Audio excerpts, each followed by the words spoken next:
Temos que descobrir. O Ratinho viu que a casa caiu dele, ele até tirou a candidatura. Pois é. Não, assim, todo mundo quer contar a história pela metade, a gente tem que contar a história inteira. E o que significa o que aconteceu com o Messias aí, que rejeitaram? O Alexandre de Moraes não queria o Messias. Se você chegou até aqui, eu quero te dizer uma coisa do fundo do meu coração. Esse canal ainda está no começo. É um projeto novo, feito com muito esforço, dedicação e vontade de crescer. Cada corte que você vê aqui não é só um vídeo. É uma tentativa de levar informação, provocar reflexão e criar conteúdo que realmente vale o seu tempo. Mas para isso continuar, eu preciso de você. Se esse conteúdo te agregou de alguma forma, se te fez pensar, se te chamou a atenção por alguns minutos, já valeu a pena. Exatamente por isso que eu te peço, se inscreve no canal, deixa um like, ativa o sininho. E o mais importante, compartilha com seus amigos, familiares e pessoas que também precisam ouvir e assistir esse conteúdo. Por quê? Por quê? Porque são alas. O Lula tá fazendo de esquerda. O Alexandre Moraes dava aula na minha faculdade, conheço ele de sala de aula. Ele nunca foi de esquerda. Ele ficou de esquerda por uma conjunta de poder, de briga com o Bolsonaro. Esses caras mudam de lado. O Zé Dirceu já vinha falando, esse primeiro governo, pra todo mundo, até pra quem não gosta de mim. Zé Dirceu avisou, o primeiro governo Lula, a gente vai sofrer, o Congresso não é nosso, mas a gente vai fazer as nomeações, a gente vai trabalho. O que ele tá querendo dizer? No fundo, ele não falou literal, inteligentíssimo. Vamos ganhar a eleição em beira das emendas. Pegou a roubar as emendas, não é que o PT agora ficar com uma faca no pescoço do Congresso, e aí com base nisso o presidente da República, ele recebe emenda, quem recebe contrato, quem pega um mandado do Lula. Este é o plano do Zé Dirceu. E aí, isto irrita alas do STF, porque não necessariamente eles concordam. Não concordam com o método, não concordam em perder poder, em ficar minoritário.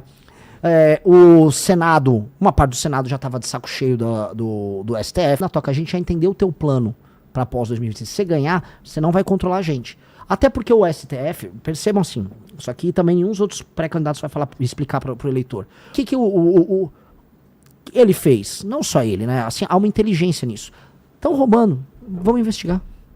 Vamos pegar que vai estar todo mundo na nossa mão. Pegaram, já teve operação com o Arthur Lira, que foi presidente da Câmara, para de volta, que é caixa 2. Então tudo isso abastece o sistema corrupto. Flávio Dino, portanto, ele tem na mão boa parte dos parlamentares e presidentes de partido no Brasil. E isso é poder. E o Flávio Dino é de verdade um cara sensacional. Ele é um exemplo de homem público na vida pessoal, na vida profissional e nas posições políticas que ele adota. O Danilo, e isso eu avalio para todo mundo, o Danilo topa perder pelo aquilo que acredita. Avalie um homem público pelo lado ele há muito tempo. Vem Danilo, vem Danilo, vem Danilo. Mas você iria de vice ou não ia ficar nos bastidores? Eu nunca quis ser vice, eu nunca quis ser candidato a deputado.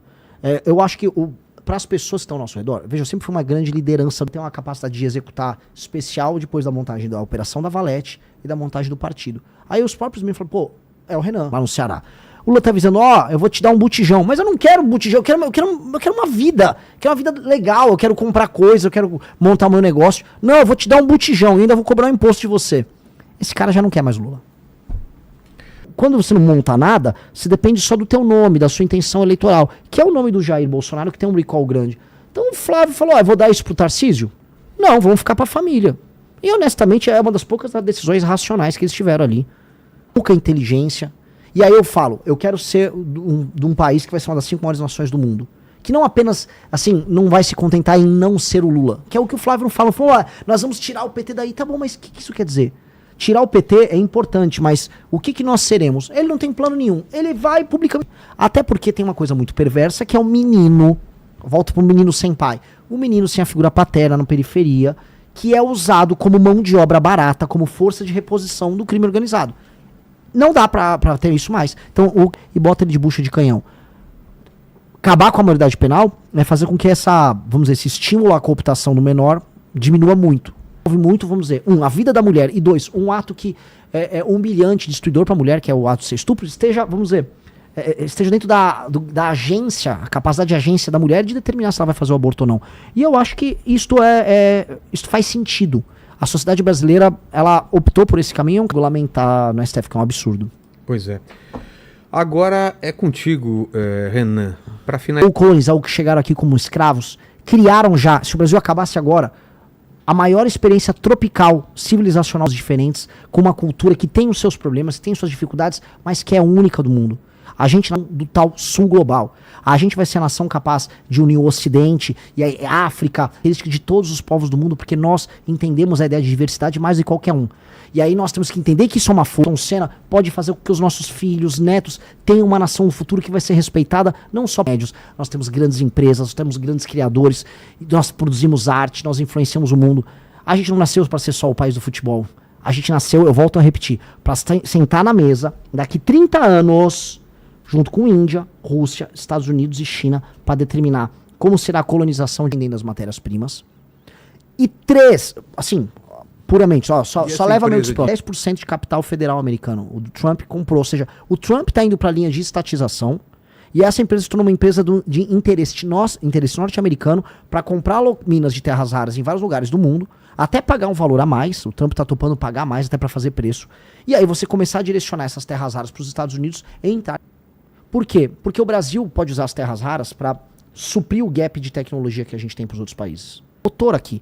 Não só tirar o disprose ou os outros componentes, aí manda lá como estavam falando, não, a gente pode mandar até o imã. O imã é um pedaço, eu quero a indústria completa. Porque aí isso nos coloca no jogo geopolítico. Aí é um Brasil que teve compartilhamento de tecnologia com os gringos, é uma cidade, começa a trazer capital humano de qualidade, gente da Coreia, gente dos Estados Unidos, da Índia, do Japão, para trabalhar aqui. Isso, indústria de ponta de tecnologia americana vindo pro Brasil, já vê isso. Tem uma corrida do ouro envolvendo terras raras aqui. E a gente tá de bobo nessa história.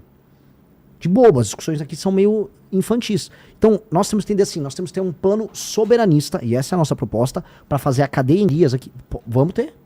Só que também temos que entender que se não tiver a reforma de competitividade, que faça que os preços que é a enganação que a gente tem da indústria automobilística brasileira, que deram subsídio. A indústria automobilística, um ótimo vídeo do Marcos Lisboa, em que ele dá uma palestra para a Anfávia. A Anfávia é a federação do... Anfávia, ele deu a bronca. Vocês tinham um baita de um poder e poderiam ter usado a pressão que vocês fazem para passar. Não passou. Vocês ficaram fazendo lobby para obter isenção fiscal para vocês. Ou seja, os juros baixem muito. Que a energia fique barata. Que a infraestrutura de transportes, ou seja, estrada, ferrovia, porto, seja bem feita, porque aí o custo fica barato. Que as leis trabalhistas sejam atômicas. Então, usemos isso. E aí, torna-se competitivo produzir no Brasil. E aí a gente tem um plano sério. Veja, nada do que os outros países não fizeram. Nada do que a China não fez. Vamos olhar para esse muito. E a gente só não é uma dessas 5 nações mais poderosas do mundo porque a gente errou de ação poderosa de corrigir os nossos erros através dessa humildade e ir para cima e se tornar um país muito, desculpa, muito foda. Nós podemos. Então, se você não melhora, vamos dizer, a forma de ascensão social das pessoas e ganho de conhecimento e dignidade das pessoas, é o básico do básico do básico. Quem duvida de mim, veja a experiência do Mississippi nos Estados Unidos, um dos lugares que tinham os piores índices pressionados. Não. Um provão objetivo, todo ano, os melhores alunos, a família ganha um prêmio em dinheiro. Aí o prefeito do município tem que fazer o prêmio para os melhores alunos, a família tem que ser homenageada, tem que ser um status social você ter um filho que vai bem na escola pública. Esse filho pode ganhar inúmeros prêmios. Dentre eles, você quer ir para a escola mais bem ranqueada, privada, com tudo pago pelo Estado? Por quê? Porque aí a gente já começa a fazer a tal da política de cotas lá na base. A inteligência artificial é uma outra etapa, porque a gente não pode colocar isso sem antes fazer a base. E depois, aí falando em universidade pública, nós temos que inverter a pirâmide. O dinheiro tem que ir mais para a educação básica do que para o ensino das exatas e biológicas. Pesquisa na área de biológicas, pesquisa na área de exatas. É isso. Estamos formando muito advogado. É muito advogado, muita gente de humanas, cara. Todo respeito, eu fiz direito. Quem vai gerar produtividade no mundo que tem terras raras, no mundo que tem programador, vender o almoço para pagar a janta? Eu não vou vender não vou vender a janta para pagar o almoço, na verdade. Eu não vou vender o futuro, a credibilidade futura nossa, fazendo coisas bizarras, que eu poderia fazer. Ficar gravando vídeo. São os 2 dígitos mágicos para eleitor. Lula ou Flávio vão derreter. Eu vejo isso quando eu vou a Santa Catarina e vejo que o eleitor, Rio Grande do Norte, o Ceará, eu vejo que o eleitor do Lula não tá animado com o Lula. O mundo do Flávio e do Lula acabou. Os caras têm a cabeça. A geração deles não resolveu.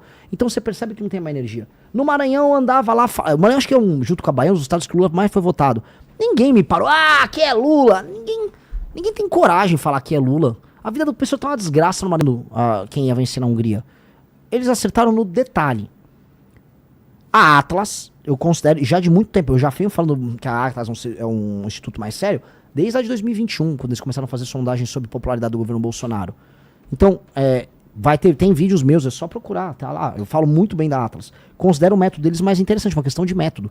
Porque ao fazer as sondagens online, eles encontram um eleitorado que já está, em certa medida, aí você faz a ficha com especificação do TSE, aí você leva ela com uma prancheta, aí a pessoa vai assinar na prancheta, ela vai dar os dados dela. Então, assim, a pessoa tem que ser muito de má fé pra dizer que ela recebeu um papel, que ela não viu que estava um partido, que ela deu todos os dados dela, que ela recorreu ao Intercept. Ela é uma pessoa que eventualmente de esquerda foi abordada e falou, tanto que esses casos foram mínimos.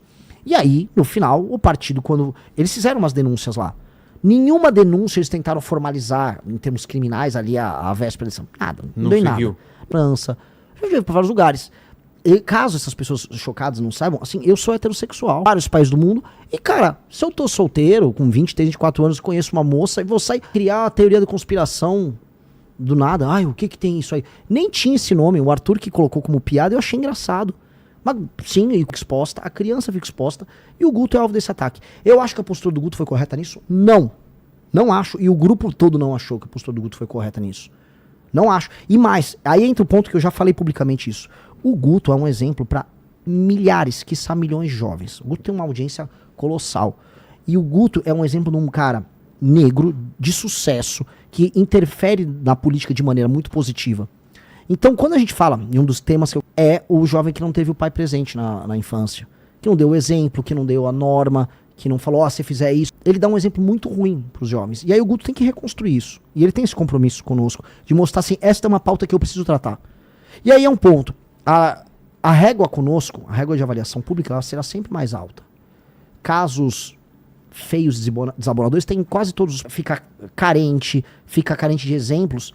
Esse é o rapaz que eventualmente pode cometer um crime, que vai ter um desempenho escolar inferior, tem pesquisas que mostram isso, a ausência da figura paterna faz com que a criança tenha um desempenho escolar menor. Então, tudo aquilo que a gente critica na formação de uma sociedade coesa, não pode ser praticado por nós. Mas aquele caso do Monark que tava o Kim lá, mas que ele já explicou isso quando veio Esse aqui. caso do Kim, acho que é um caso que ele é autoexplicativo. O Kim foi cancelado, inclusive ele foi cancelado um pouco antes da pessoa e acabar com a vida dela. É isso que essas pessoas tentam fazer o tempo todo. E foi feito com o Kim. O Kim, à época, foi defendido, inclusive, por grande parte da comunidade judaica brasileira.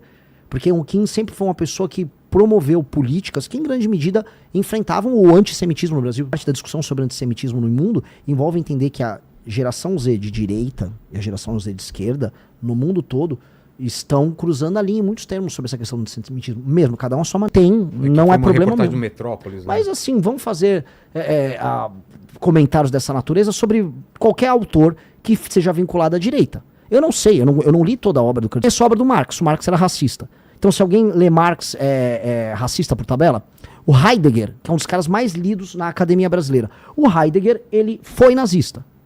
Então, leitura boa do nosso partido. Ah, tá. Aí ele escreveu, eu não sei quem o cara é. Não, porque o Félix Men escreveu, ele tá um tweet, o que você quer que eu faça? Eu não conheço. Se ele escreveu o artigo e ele acertou, é ruim, um comentário racista do William Vac. Aí se o William Vac soltar um editorial no programa dele, eu não posso divulgar o William Vac? É que eles não vão falar isso porque o William Vac é jornalista no Brasil. Só que esse jornalista, que é o cara do Metrópolis, Boris, né? código de nazismo, o cara é completamente lunático. Tentou caçar alguma ligação. Então assim, o que eu falei pra ele, que é o que eu falo pras pessoas, e o Kurt Yarvin? Cara, eu vou ler autores podem ter coisas muito interessantes. Se eu ler Marx, e eu vou deixar, e o Marx perdeu a importância dele, as pessoas que me criticam, elas são, em geral, herdeiras da tradição marxista, eu vou queimar livros. Então essa conversa não cola, não cola de maneira alguma. Vou convidar autores, vamos chamar tentando colar isso comigo, que é tudo mentira, e eu tô com as certidões todas. Então assim, quem quiser jogar isso, vai se dar mal. Deve nada, ou não deve nada pra Receita? O Vorcaro. Quem não deve nada? Empresário que ganha, empresário amigo do governo, a loja da Copenhagen do Flávio Bolsonaro, essas aí não tinham problema, porque essas aí eram empresas, em grande parte, né, aparentemente ligadas à corrupção, a esquema. Se eu tivesse devendo, também não seria problema algum. A questão é que nem isso eu tô.